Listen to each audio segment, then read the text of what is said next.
Bonjour à tous les lecteurs de Passion Horlogère. Eh bien écoutez, aujourd'hui nous allons réaliser un unboxing. Vous avez le paquet sous les yeux. Regardez, j'ai préparé des notes parce qu'évidemment je ne pourrais pas vous parler de la montre uniquement de tête, même si je la connais un petit peu, puisque celle-ci je la suis depuis des années. J'avais assisté à sa présentation à l'époque en 2007. C'est une montre qui n'est pas si récente que cela, même si elle n'est pas, enfin, le concept n'est pas si récent.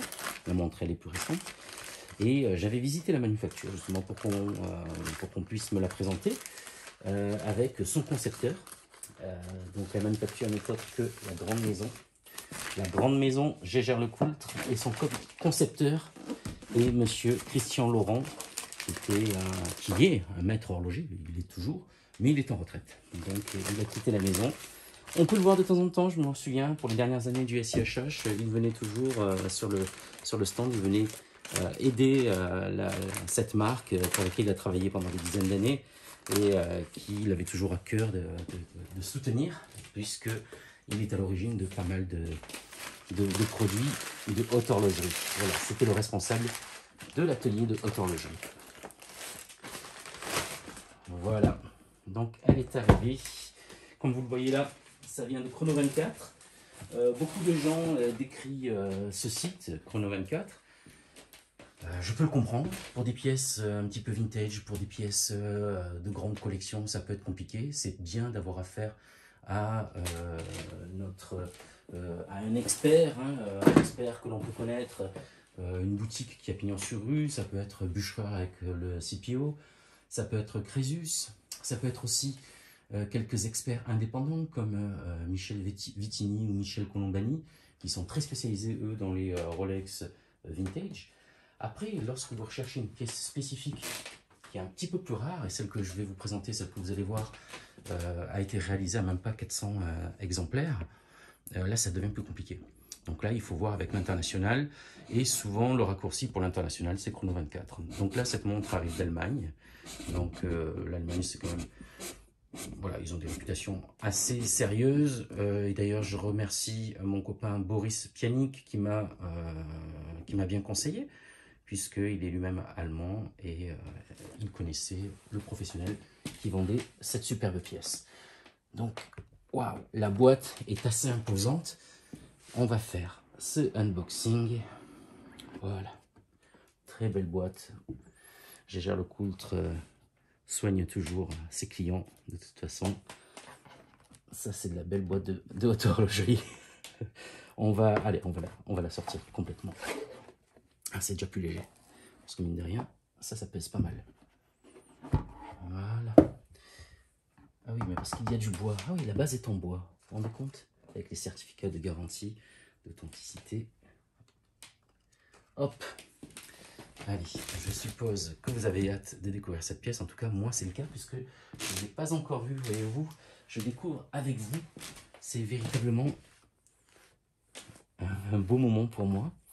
Parce que cette montre, vous voyez, régulièrement sur la chaîne Passion Horlogère et sur le site Passion Horlogère, je vous présente des montres qui me sont confiées par les marques, qui me sont confiées par des professionnels, pour qu'on puisse les présenter, en parler, ou alors que nous demandons directement, parce que on est des passionnés d'horlogerie.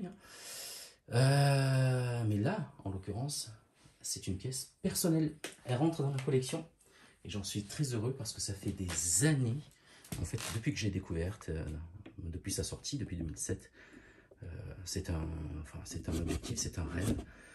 Pour certains, il y en a certains qui parlent de Graal horloger. Moi, je n'ai pas de Graal horloger, ou alors ce serait peut-être autre chose, puisqu'il y a encore, on peut toujours regarder plus haut, plus loin. Mais là, en l'occurrence, c'est une pièce exceptionnelle que j'ai toujours rêvé de posséder. Alors, on va zoomer et on va procéder à l'ouverture. Allez, belle découverte. En tout cas, moi, je suis très content. Hop là. Et là, voilà. Elle est superbement protégée. Oh, ils auraient pu me mettre la petite loupe, mais j'en ai. J'ai des loupes, c'est pas un problème. Et sinon, si j'ai pas de loupe Jaeger-LeCoultre, j'en ai d'autres marques.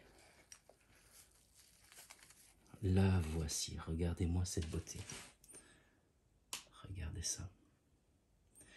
Et voilà, on a là, waouh, un superbe duomètre à chronographe. Allez, parlons un petit peu de cette montre. De quoi s'agit-il? Il s'agit du duomètre par Jaeger-LeCoultre, donc le fameux duomètre à chronographe. Une montre qui a été créée en 2007 et son concepteur a quitté la manufacture il y a peu de temps, et c'est monsieur Christian Laurent, donc, que j'ai pu rencontrer à plusieurs reprises, et notamment lors de la présentation, lors de la visite de cette manufacture en 2010, avec la présentation de la ligne duomètre avec les dernières nouveautés.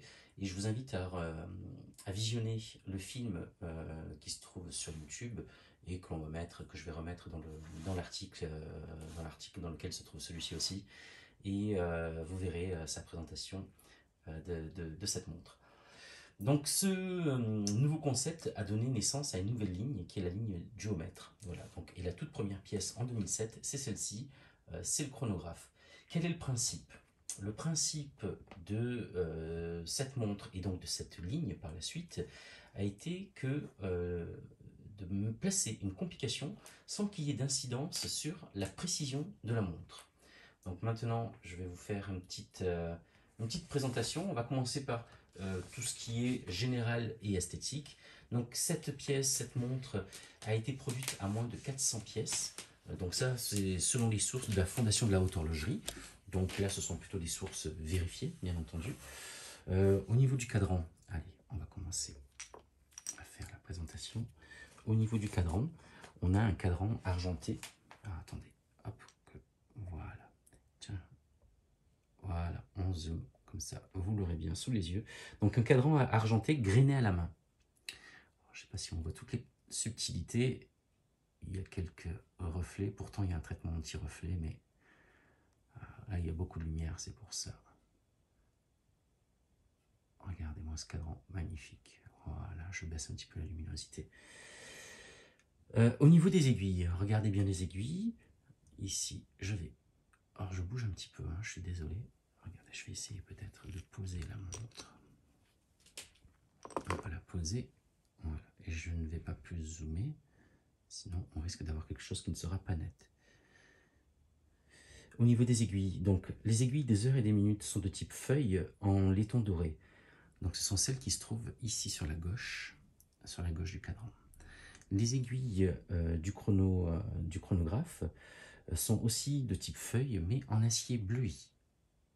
Donc ce sont des aiguilles bleuies à la flamme, à la manière traditionnelle des horlogers. Au niveau des secondes, comme vous le voyez, donc là, elles se sont un petit peu animées, ce sont des bâtons, des aiguilles bâtons, avec un contrepoids poire, et donc il y a une aiguille dorée et une aiguille bleue. Et les réserves de marche qui se trouvent en bas, vous les voyez ici, donc d'ailleurs il y en a une qui est un petit peu fatiguée, qu'il va falloir remettre en marche. Donc ce sont des aiguilles de type bâton aussi. Au niveau de la couronne, comme vous pouvez le voir, alors c'est un chronographe, mais il n'y a qu'une seule couronne. Et tout ça, je vais vous l'expliquer. Donc une seule couronne ici, qui règle dans le sens horaire la réserve de marche de la montre, et dans le sens anti-horaire la réserve de marche du chronographe. On a aussi un monopoussoir. Donc c'est un chrono à monopoussoir qui se trouve ici, qui lui permet justement la mise en marche, l'arrêt et la remise à zéro du chronographe. Au niveau du boîtier,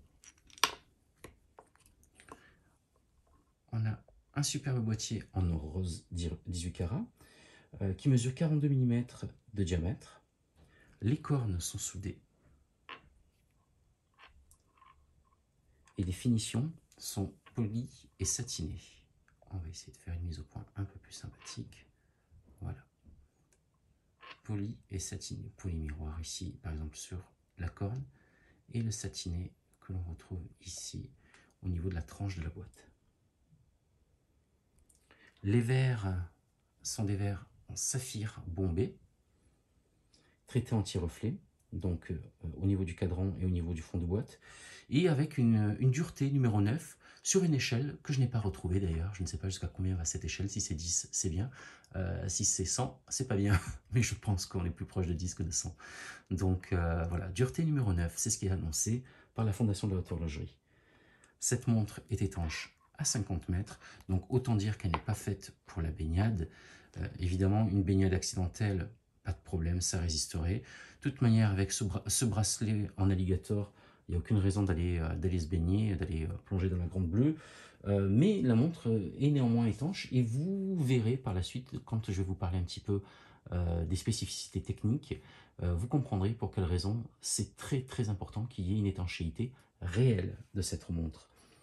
Le bracelet, comme je vous le disais, est en alligator, donc 21-18. 21-18, c'est comment dirais-je, ici plutôt, entre la différence qu'il va y avoir entre l'entrecorne et le bout du bracelet, donc de manière à ce que ça parte de façon évasée. Tac, oh là là, c'est le bracelet officiel Jaeger-LeCoultre. Hop. Et la boucle déployante est en or rose, 18 carats de 18 mm. Voilà pour tout ce qui est général et esthétique. Et évidemment, l'esthétique compte beaucoup, énormément sur ce type de montre parce que, tout simplement, c'est une montre que l'on porte dans certaines circonstances, pas forcément tous les jours. Certains pourraient, pourquoi pas, chacun fait ce qu'il veut. En ce qui me concerne, ça ne sera pas le cas. Donc l'esthétique compte énormément. Évidemment, je voulais m'offrir une montre qui me plaise. Et cette montre, non seulement elle me plaît, mais je l'adore. J'ai un super a priori depuis des années. Voilà, j'en rêvais. Je la désirais plus que beaucoup d'autres. Allez, maintenant, on va rentrer dans le vif du sujet. Et pour ça, je fais une petite manipulation. C'est-à-dire que je vais... Hop, j'ai nettoyé le fond de boîte et je vais vous présenter ce qui fait la spécificité du fameux duomètre. Hop. Je vais mettre des gants, c'est vrai que j'aurais pu le faire depuis tout à l'heure. Alors ce fameux duomètre, de quoi s'agit-il? Pourquoi est-ce que je vous parle de cette montre alors que très régulièrement on me voit parler des montres un petit peu plus tool watch, un petit peu plus accessibles, des montres que l'on peut porter plus facilement quotidiennement? Qu'est-ce qui m'a tant séduit chez Jaeger-LeCoultre avec ce duomètre en 2007, puis en 2010 quand j'ai visité la manufacture, et depuis, qu'est-ce qui m'a fait rêver à cette montre pour pouvoir y accéder un jour, donc en 2022. Eh bien tout simplement, comme je vous disais, le principe, la complication qui n'a aucune incidence sur la précision de la montre, et cela grâce à un système. Ce système, c'est le Dual Wing. Deux mécanismes distincts dans un même boîtier, donc avec une force dédiée à la précision de la montre et une autre qui est dédiée à la complication, et ce qui fait que ça n'aura aucune incidence, comme je vous le disais, sur la précision de la montre. Donc si vous voulez, pour moi, cette montre nous permet de revenir ce que j'appelle le temps 1 de l'horlogerie, c'est-à-dire avant 1969, tout ce qui s'est passé avant 1969, la quête de l'horloger, c'était quoi? C'était la précision. Voilà. Abraham Breguet a travaillé sur le tourbillon, il a réussi à proposer un système qui théoriquement faisait que la montre pouvait être très précise. Dans la pratique, c'était compliqué parce qu'il y avait des différences de position, etc. Mais peu importe. Dans tous les cas, d'un point de vue théorique, il y a eu une très très grande avancée avec cette invention du tourbillon. Et par la suite, tous les horlogers ont cherché absolument à être de plus en plus précis. Et ça a été un des chevaux de bataille de Rolex, de Hans Wilsdorf, le fondateur de Rolex, qui voulait des montres robustes, qui voulait des montres qui a inventé la montre automatique, qui a inventé la montre étanche, et qui en plus voulait que la montre soit absolument précise. Et on le voit encore aujourd'hui avec les Rolex qui sont superlative chronométeurs, qui vont au-delà du COSC, avec moins 2, plus 2 en termes de précision. Moins 2 secondes jusqu'à plus de secondes par jour en termes de précision, ce qui est extraordinaire pour une montre mécanique. Voilà. Et aujourd'hui, personne ne fait mieux. Personne. Même pas. Bon, là, je vous présente une montre qui est exceptionnelle, mais elle ne fait pas ça. Bon, on est dans un autre type de montre. Voilà. Donc ce fameux temps 1 de l'histoire horlogère, c'était la recherche pour moi de la précision. Et il était très important pour moi d'avoir une pièce très horlogère qui ait été conçue pour cela. Donc on a deux trains de rouage dans le mouvement. On les voit. Attendez, on les voit ici notamment avec ces deux barillet. Deux trains de rouage dans le mouvement, un pour la précision et l'autre pour le chronographe, avec une particularité, la foudroyante au 6e de seconde, qu'on a pu voir sur le cadran, qu'on n'a pas vu encore en fonctionnement. Je vous ferai une démonstration de fonctionnement un petit peu plus tard, donc il y aura sans doute d'autres films, ou alors je verrai peut-être que je ferai un film que je raccorderai. Et tout cela tout simplement parce que je souhaite amener cette montre à mon horloger pour qu'il la regarde, et je veux qu'elle soit dans un état parfait. Donc pourquoi une foudroyante au 6e de seconde? Tout simplement parce que cette montre fonctionne à un rythme de 3 Hz, c'est-à-dire 21 600 alternances par heure. Donc le 6e de seconde, c'est une division, tout simplement. Donc l'atout majeur de cette montre, bah, tout simplement, c'est l'affichage de l'heure avec la précision d'un chronomètre. Voilà, donc là, on est sur une montre qui n'est peut-être pas COSC, mais elle en a toutes les caractéristiques. C'est une montre précise, comme un chronomètre. Le calibre 380 de Jaeger-LeCoultre est le premier mouvement à ne pas utiliser d'embrayage pour donner les informations de mesure du temps. Donc ça aussi, c'est pour ça que cette montre, dans l'histoire de Jaeger-LeCoultre, qui est une belle maison, qui est une des maisons qui a développé le plus de calibre de toutes les maisons horlogères, c'est le mouvement, justement, comme je vous disais, qui n'utilise pas cet embrayage. Donc il y a une seule couronne pour remonter dans un sens la montre et dans l'autre le chronographe, avec 2 réserves de marche de 50 heures qui sont matérialisées ici par ces 2 barilles. Donc les 2 barilles que l'on voit ici et ici. Quelle autre particularité, pardon. Alors, il y a quelque chose que là aussi on peut voir sur ce mouvement et qui plaît beaucoup aux horlogers. Alors c'est pas vraiment pour les néophytes. On trouve 2 planches de roues superposées au niveau de la roue d'échappement. Donc il y en a une qui sert à réguler l'échappement de la montre, comme font toutes les montres mécaniques, il n'y a pas de souci. Et la deuxième, elle sert à réguler le chronographe quand il est en fonctionnement. Donc vous voyez que c'est une montre où la fonction de la complication est réellement séparée de cette fonction heure, minute, seconde. On est sur une montre, ce que dit Christian Laurent, il le dit très bien, une montre avec 2 cerveaux. On en est exactement là. Donc c'est toute la ligne Duomètre qui a pris son envol à partir de 2010 avec l'apparition du quantième lunaire qui a été suivi du sphéro-tourbillon et de l'Unique Travel Time qui est apparu, me semble-t-il, en 2012 si mes souvenirs sont bons. Donc on a eu aussi une montre, même le chrono, qui a été modifié avec un cadran ajouré, et à titre personnel, elle me plaît moins. Moi, je voulais vraiment le cadran plein, parce que les cadrans ajourés, c'est pas trop mon truc. Et vous voyez, c'est quelque chose que j'aime beaucoup, par exemple, chez Laurent Ferrier ou chez Patek Philippe, concernant les tourbillons. Ils font des montres avec des tourbillons, mais qu'on ne voit pas sur le cadran. Il faut retourner la montre pour voir le tourbillon. Ah ouais. Ah ouais. Quand on a un gros cœur et un joli cœur, on n'est pas obligé forcément de le mettre en avant. Voilà, c'est du domaine de l'intime et c'est du domaine quoi, ça appartient au possesseur de la montre. Et je trouve ça super. Pour moi, c'est la quintessence même comment dirais-je, de l'élégance horlogère. Et là, en l'occurrence, je ne voulais pas de cadran ajouré, je voulais ce cadran plein qui je trouve magnifique. Et si je veux me faire plaisir et voir quelque chose de beau, j'ai juste à retourner la montre. Voilà, je l'enlève de mon poignet, je la retourne et regardez sur quoi je tombe sur quelque chose d'absolument magnifique, c'est ce mouvement. Donc, oui, voilà, je vous parlais des cadrans ajourés. Au niveau de cette montre, pour moi, c'est une montre de haute horlogerie qui est très, très traditionnelle. On est dans le premier niveau de la haute horlogerie. Pourquoi? Pour ce que je vous ai parlé ce dont je vous ai parlé, pardon, au niveau technique, certes, pourquoi pas, mais pas uniquement. Il y a aussi autre chose, c'est la décoration. Le travail qui a été fait sur la décoration sur cette montre, c'est un travail de haute horlogerie. On a la fameuse cote soleillée que l'on retrouve sur les ébauches, qui est spécifique à Jaeger-LeCoultre, montre de haute horlogerie chez Jaeger-LeCoultre, et qu'on retrouve dans toute la ligne Duomètre. Les anglages qui ont été réalisés à la main, alors là je ne peux pas trop zoomer parce que sinon ça sera flou, ça sera pas très joli, on verra rien, mais ces anglages ont été réalisés à la main et on est dans le pur esprit de la haute horlogerie. C'est ce que l'on va retrouver par exemple chez Patek Philippe, c'est ce que l'on va retrouver chez Lang & Söhne. Philippe Dufour qui lui est à un niveau stratosphérique au niveau de tout ce qui est anglage et finition, donc je ne peux que le citer, mais surtout pas comparer. Ce n'est pas du tout comparable.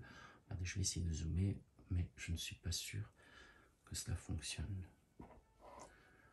Tant pis si c'est pas très clair. Voilà, mais qu'on puisse un petit peu profiter de cela. Donc au niveau des moulures, au niveau des pierres, des saphirs, il y a des moulures qui ont été réalisées. Et puis on a utilisé quelque chose de très particulier, un matériau particulier pour ce mouvement, qui est le maillechort. Le maillechort, c'est un mélange nickel, cuivre, zinc et plomb. Et il était utilisé dans toutes les montres de poche de belle horlogerie, de haute horlogerie, au 19e siècle. Mais il avait un défaut, c'est à cause de l'humidité, il jaunissait. Donc c'était pas très beau et ça a été très vite abandonné au 20e siècle, pardon. Alors que ici, sur cette montre, on a voulu justement respecter cette tradition. On a réutilisé du maillechort. Pas de problème pour utiliser du maillechort. Christian Laurent nous le disait, c'est quelque chose que Jaeger-LeCoultre sait faire. Mais ce qu'ils ont fait, c'est qu'ils l'ont figé. Et surtout, comme je vous le disais tout à l'heure, ils ont fait une montre qui est étanche à 50 mètres. Donc, une véritable étanchéité. Ce qui fait qu'elle est moins soumise justement aux caprices de l'humidité et de tout ce qui pourrait être, comment dirais-je, tout ce qui pourrait, je trouve plus le terme, peu importe, tout ce qui pourrait venir altérer justement ce matériau. Donc, deux sécurités, une l'étanchéité, l'autre le fait d'avoir figé le maillechort. Donc tout ça grâce à la galvanoplastie, évidemment. Ensuite, concernant justement toutes ces spécificités qui sont propres à la belle horlogerie, à la haute horlogerie, pour moi, on est dans quelque chose qui rend hommage à la tradition horlogère. On est dans un produit qui est un pur produit horloger. Voilà, au quotidien, comme je vous disais, regardez, je porte une Doxa ici, ou alors je vais porter une Rolex, je vais porter des pièces qui sont très faciles à porter. Pourquoi? Parce qu'elles sont précises, parce qu'elles sont de très bonne facture, elles sont robustes, ça c'est super important au quotidien. Et puis, un vrai plaisir horloger pour moi, c'est de posséder ce type de pièce-là, qui est une pièce de haute horlogerie, de belles traditions horlogères. Et en ça, vraiment, écoutez, je rends hommage à Jaeger-LeCoultre, je les remercie d'offrir cette possibilité d'avoir ce type de produit. Jaeger-LeCoultre, ce n'est pas uniquement la Reverso, c'est la Reverso, évidemment, qui est une montre iconique, mais c'est aussi ce type de pièce, c'est aussi de la haute horlogerie, et au même titre que Vacheron Constantin, au même titre que Lange & Söhne, comme je vous citais, ou Patek Philippe. Voilà, Jaeger-LeCoultre sait faire des pièces exceptionnelles. Pour moi, le duomètre, c'en est une. C'en est une à mon niveau, il y en a d'autres. Il y a le duomètre sphéro-tourbillon, qui est un rêve absolu, qui est d'une beauté extraordinaire. Mais d'un point de vue construction pure, d'un point de vue complication, je préfère la complication chronographe. Regardez, elle est là. Et regardez ce mouvement, c'est une pure beauté. Voilà, donc cette montre va passer entre les mains d'un horloger qui va la regarder de A à Z, parce que c'est une montre, comme je vous disais, qui n'est pas neuve, qui ne sort pas de chez Jaeger-LeCoultre. Elle vient d'Allemagne, elle vient de chez Chrono 24. Eux, ils ont leurs horlogers, il n'y a pas de problème. Moi, j'ai le mien aussi, donc je veux qu'ils puissent la regarder. Et ensuite, elle va aller entre les mains d'un photographe, d'Alexandre Taral, qui va nous faire quelques très beaux clichés. Donc je ne suis pas prêt de l'avoir encore au poignet, mais c'est pas grave, je saurai attendre, puisque dans tous les cas, je veux pouvoir lui rendre hommage avant de penser à mon propre plaisir. Mais déjà, elle est là, elle est arrivée, enfin. Donc merci à tous ceux qui ont permis cela. Et moi je vous dis à très bientôt. Et vous verrez, il va y avoir très régulièrement sur les réseaux sociaux, bien entendu, des photos de cette montre, des petites vidéos, des choses, des commentaires une fois que je la porterai pour vous dire un petit peu ce qu'il en est. Et voilà les impressions qu'elle me fait au poignet. Merci beaucoup et continuez à nous suivre sur Passion Horlogère. Au revoir. On voit pas beaucoup des montres qui mettent des perles. Voilà, donc petit duomètre, je te déclare mien. Voilà, ça y est, il est à moi, il m'appartient. Le voilà. Congratulations, félicitations.